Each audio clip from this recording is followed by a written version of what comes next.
சிறகடிக்கும் பறவையாய் பெண்ணிவள் சுதந்திர காற்றை சுவாசிப்பாள் இதமாய். ஆண்மை தவறேல் எனும் மாத்தி சூடி கற்பித்த பாரதியும் பெண்ணெனுள் ஆணும் ஆணினுள் பெண்ணும் எறும் திருவருட்பா துகத்தும் ஞானமும் எங்கும் எவேறும் வலிமை கயலும் மாசகத்தீயை மந்திர சாவியாய் பெண்ணுக்கும் ஆணுக்கும் வலியுறுத்துகின்றன மறவாதே.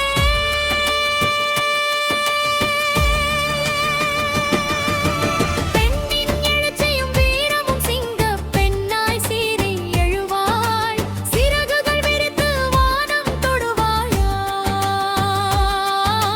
தனைகள் வந்தாலும் தளர்ந்து போகாள்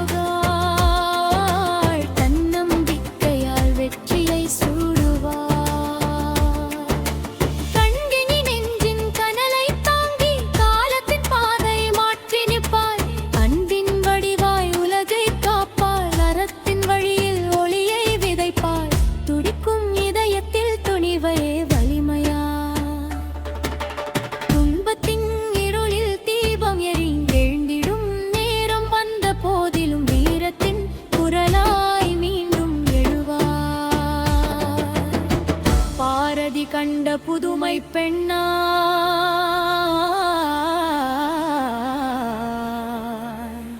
பாரெங்கும் புகழின் கொடியை நாட்டி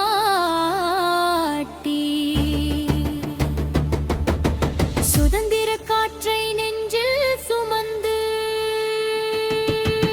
சுடரொளி போல உலகில் விளங்குவார்.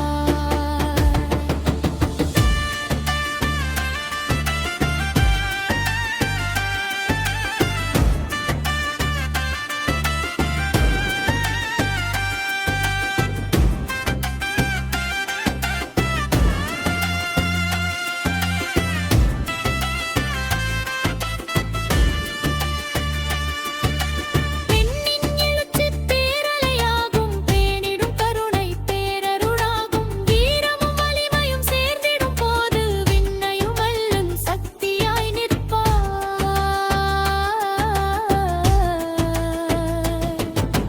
வள்ளலாரும் பின்னுரிமையும் அருட்பெருஞ்சோதி ஆண்டவனின் அன்பரான வள்ளற் பெருமான் நானும் பெண்ணும் ஒன்றென கண்டு ஆன்மநீயம் விதைத்த பெருமான்.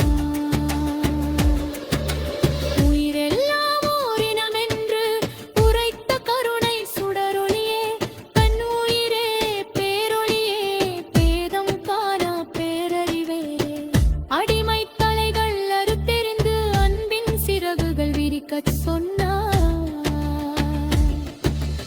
அறிவின் செல்வம் அனைவர்க்கும் என்று வெளிலம் முழுதும் அறிவுறுத்தினார். தாயின் கருணை தெய்வம் என்றும் தாரத்தின் அன்பு அருளமுதென்றும் பெண்ணின் பெருமை போற்றப்படவே